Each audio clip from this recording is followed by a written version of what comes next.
sont toujours en cours. France Inter, Affaires sensibles, Fabrice Drouel. Affaires sensibles, la fiction, aujourd'hui le facteur temps, 12e épisode. Notre invité, Monique Pinson-Charlot, sociologue, auteur avec Michel Pinson du livre Le président des ultra-riches aux éditions La Découverte.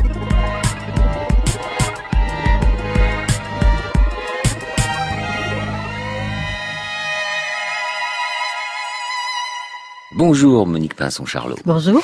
Vous êtes sociologue, ancienne directrice de recherche au CNRS et auteur avec Michel Pinson de nombreux livres d'investigation comme La violence des riches, chronique d'une immense classe sociale ou encore Sociologie de la bourgeoisie, et votre dernier livre, paru là cette année aux éditions de La Découverte, s'intitule Le président des ultra-riches. On a entendu tout à l'heure, il y avait quelques minutes, une archive sur les révélations du journal Le Monde qui montrait à quel point certaines banques étaient impliquées dans l'évasion fiscale. Pour ce qui concerne la France, la BNP, Société Générale et Crédit Agricole. Par ailleurs, le cabinet Oxfam estime, lui, le coût total de l'évasion fiscale à entre 60 et 80 milliards d'euros par an. Je vous dis ça parce que c'est évidemment insupportable pour beaucoup de Français qui, eux, paient leurs impôts et qui gagnent peu.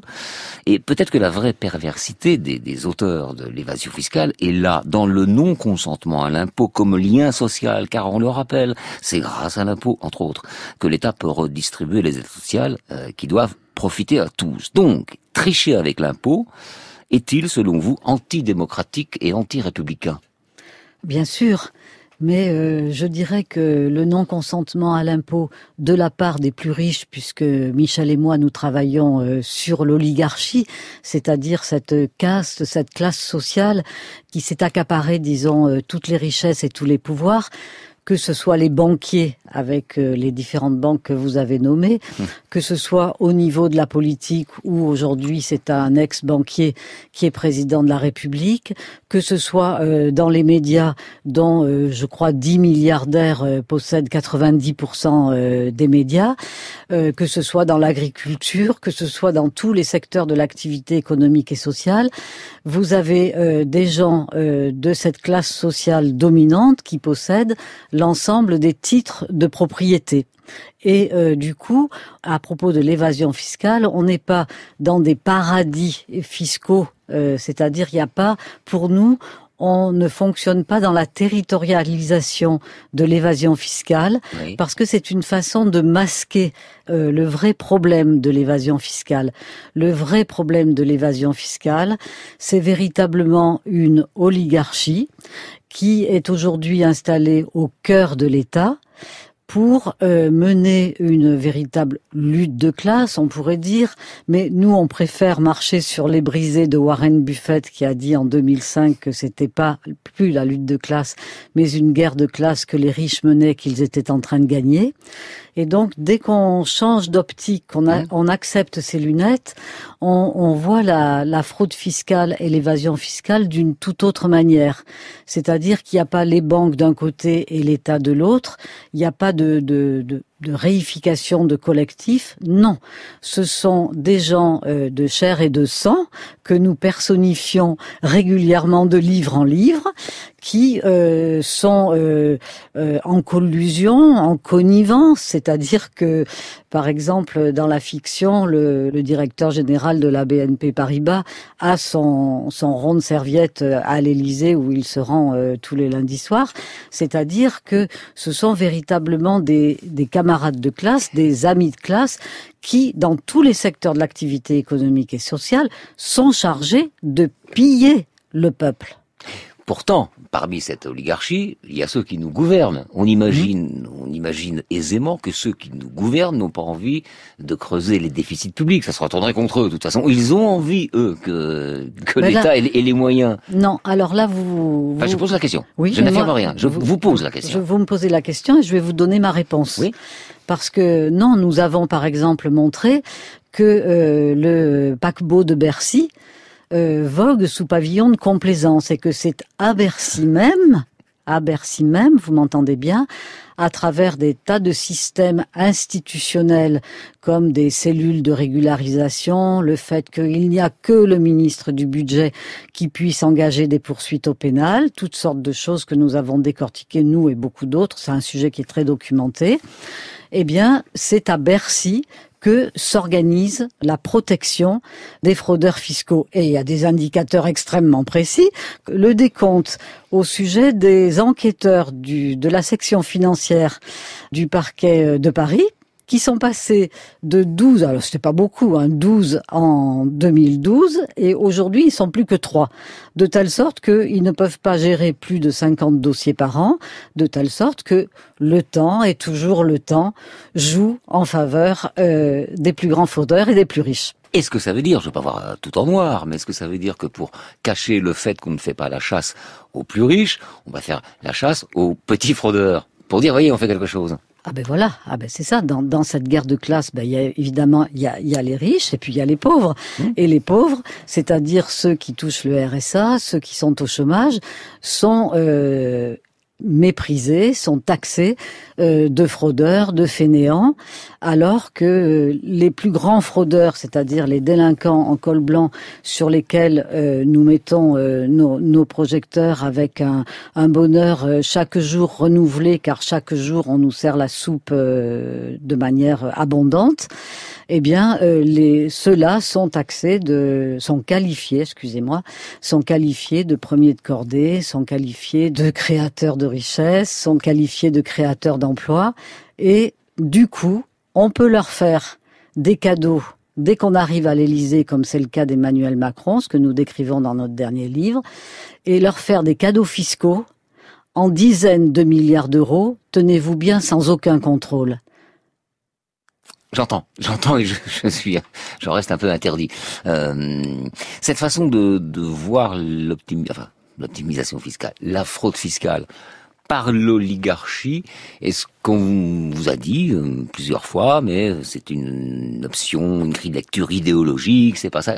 J'imagine que vous avez eu certaines oppositions de ce type-là. Oui, là précisément pour ce dernier livre, on a eu droit effectivement au fait que nous ne sommes plus des sociologues, que nous sommes des idéologues et des militants, et que même s'il y avait une possibilité de nous poursuivre au pénal pour imposture et détournement de la sociologie, un certain Julien Damon l'aurait fait volontiers. Et donc ça va quand même assez loin, alors que si vous voulez, qu'est-ce qu'il y a de plus beau comme travail sociologique que celui que nous faisons, Michel et moi, comme deux moines bénédictins depuis 30 ans, c'est-à-dire tisser tous les fils de cette toile d'araignée oligarchique qui est au-dessus de nos têtes et montrer que les banquiers, les politiciens, les journalistes, alors je parle pas de vous, J'espère bien.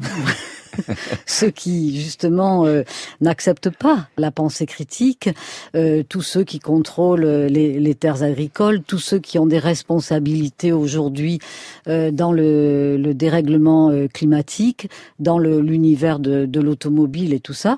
Tous ces gens-là se retrouvent tous les jours dans des restaurants, se retrouvent par la médiation de la sociabilité mondaine dans des cercles divers et variés, pour que les rouages et les roueries de cette oligarchie soient bien huilés et qu'il n'y ait pas de lanceurs d'alerte ou de sociologues de combat qui viennent mettre leur nez dans des affaires qui ne les regardent pas et qui sont le plus souvent protégées par des secrets bancaires, par des secrets défense, par des secrets aujourd'hui des affaires, un espèce de fourre-tout pour museler, bâillonner la parole critique.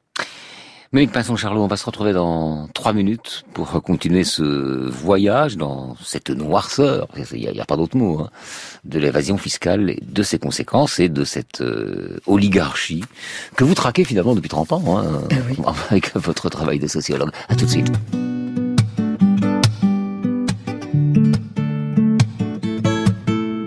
Prenez un enfant et faites-en un roi, couvrez-le d'or et de diamants. Cachez-vous en attendant, vous n'attendrez pas longtemps. Les vautours tournent autour de l'enfant. Le blé a les dents acérées et les hyènes vont le dévorer. Le monde deviendra banquier ou le monde sera lessivé. Lessivé, je dis argent, trop cher, trop grand, la vie n'a pas de prix. Je dis argent, trop cher, trop grand, la vie n'a pas de prix.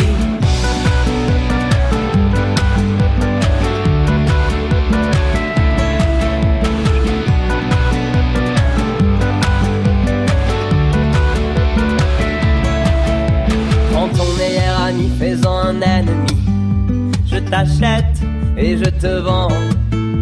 Vautré dans le coma du commun des mortels. Mon pote est comme un rat, t'es commun, c'est mortel. Les vautours tournent autour, toujours. Criez non à l'esclavage, payez-leur de nouvelles cages. Faites installer des péages là où commence la rage, la rage. Argent, trop cher, trop grand, la vie n'a pas de prix, je dis. Argent, trop cher, trop grand, la vie n'a pas de prix.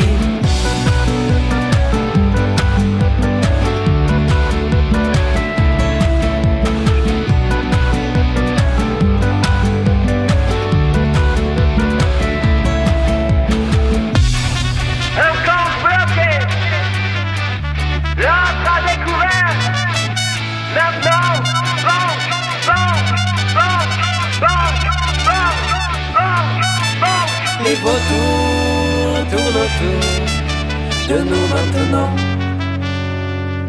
Tu en as, tu n'en as pas. Tu n'as pas vraiment le choix. Un mur de briques devant toi. Il est temps, dépense-toi, dépense-toi, dépense-toi. Je dis argent, trop cher, trop grand, la vie n'a pas de prix. Je dis argent, trop cher, trop grand, la vie n'a pas de prix. Je dis argent, trop cher, trop grand, la vie n'a pas de prix.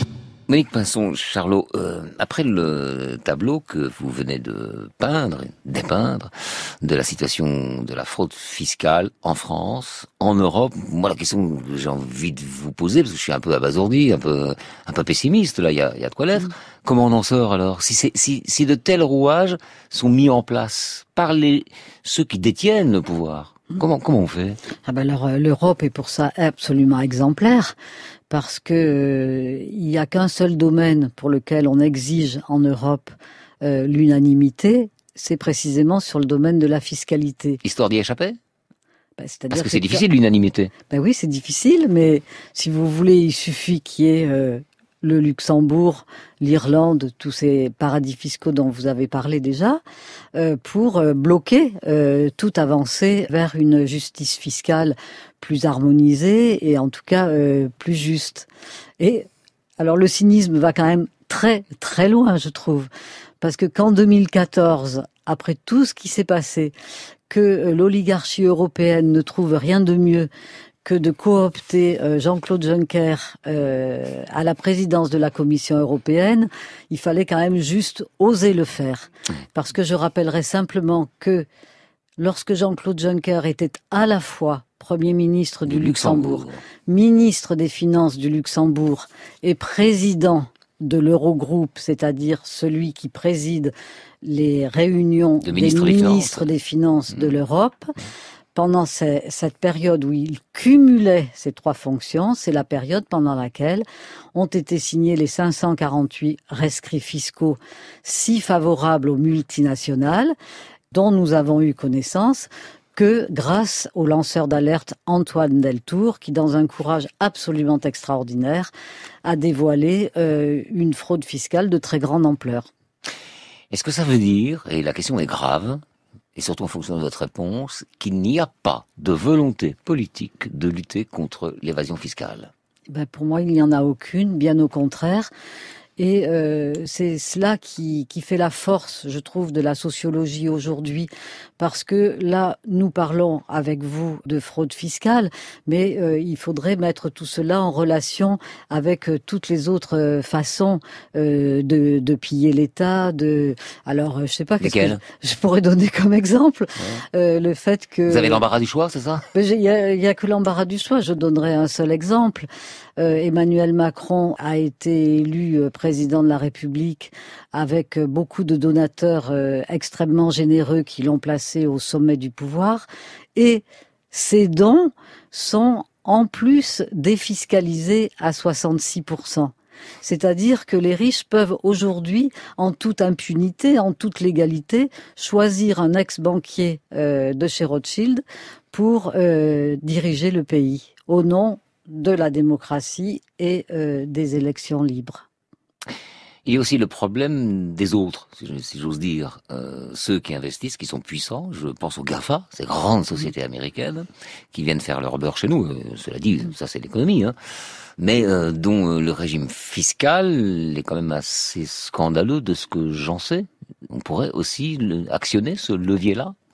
Oui, mais le fait-on? Moi, ce que je remarque, c'est que dès son arrivée à l'Élysée, Emmanuel Macron a reçu à Versailles, juste avant le forum de Davos, donc c'était en janvier 2018, a reçu à Versailles 140 grands patrons, dont les représentants d'Amazon, de Google, de ces GAFA dont vous venez de parler. Le thème, c'était « Choose France ». Voilà, maintenant, j'ai transformé la France en un véritable paradis fiscal pour les plus riches, c'est-à-dire que j'ai supprimé l'ISF, j'ai supprimé la progressivité de l'impôt sur les revenus du capital, qui sont aujourd'hui imposés à 12,8%. Alors qu'on nous a raconté que c'était 30%, mais nous, on dit que c'est 12,8%. Donc, un taux qui est inférieur à la première tranche véritable d'imposition sur les salaires, qui est à 14%. Donc, ça veut dire que le travail est toujours mieux rémunéré, le capital est mieux rémunéré que le travail, en tout cas moins imposé. C'est ça que ça veut dire au passage? Aujourd'hui. Et ça, c'est une nouveauté de Monsieur Macron, qui est en faveur du capital, comme jamais ça ne s'est produit. Est-ce que vous considérez que les chefs de gouvernement des pays européens ou les présidents sont des suppôts de cette politique-là? C'est ce que vous semblez dire, en tout cas concernant Emmanuel Macron. Écoutez, notre sociologie, je pense, est honnête, elle est sérieuse. On n'est pas tout seul. Il y a beaucoup de chercheurs en Belgique, en Suisse, en Angleterre, de partout, qui mènent des travaux semblables aux nôtres et qui, chaque fois, montrent une collusion, un entre-soi de classe qui est transversale à tous les secteurs de l'activité économique et sociale. Et ce que représente aujourd'hui Emmanuel Macron, après avoir éliminé tout ce qui pouvait s'appeler conflit d'intérêts qui était donné en pâture aux classes moyennes et aux classes populaires, c'est-à-dire les intérêts privés contre l'intérêt général, le secteur privé contre le secteur public. Eh bien, aujourd'hui, avec ce président de la République, nous sommes dans la synthèse des intérêts de l'oligarchie, plus de droite, plus de gauche. On pantoufle, on va, on vient du public au privé. Et voilà. Et donc, du coup, le peuple français, les peuples européens sont pillés vraiment par tous les bouts du gâteau pour détruire les réseaux de solidarité, bien sûr la pensée critique, les réseaux de solidarité, les services publics, tout ce qui a été construit dans cet élan extraordinaire à la libération avec le Conseil national de la résistance, ou si vous voulez, un Ambroise Croizat, ministre du Travail et de la Santé, je ne me rappelle plus exactement quel était son statut, est arrivé en un an à mobiliser l'ensemble de toutes les mutuelles ouvrières pour créer la sécurité sociale. Et on voit bien que dès qu'il y a un représentant du peuple au plus haut niveau, on a une politique qui est à l'opposé exact de celle d'Emmanuel Macron au service des plus riches. Je vous remercie, Monique Pinson-Charlot. Je rappelle le titre de votre dernier livre. Oui, il fait écho à tout ce que vous venez de dire, hein. Le président des ultra-riches. Merci, au revoir. Merci à vous. C'était Affaires sensibles, la fiction. Aujourd'hui, le facteur temps, 2e épisode. Une fiction écrite par François Luciani, réalisée par Sophie Aude-Picon. Émission proposée par Christophe Barrère, assistée de Valérie Priolet et réalisée par Anne Lioro. Programmation musicale Muriel Pérez. À la technique aujourd'hui, Nicolas Delmas et Jean-Philippe Jeanne.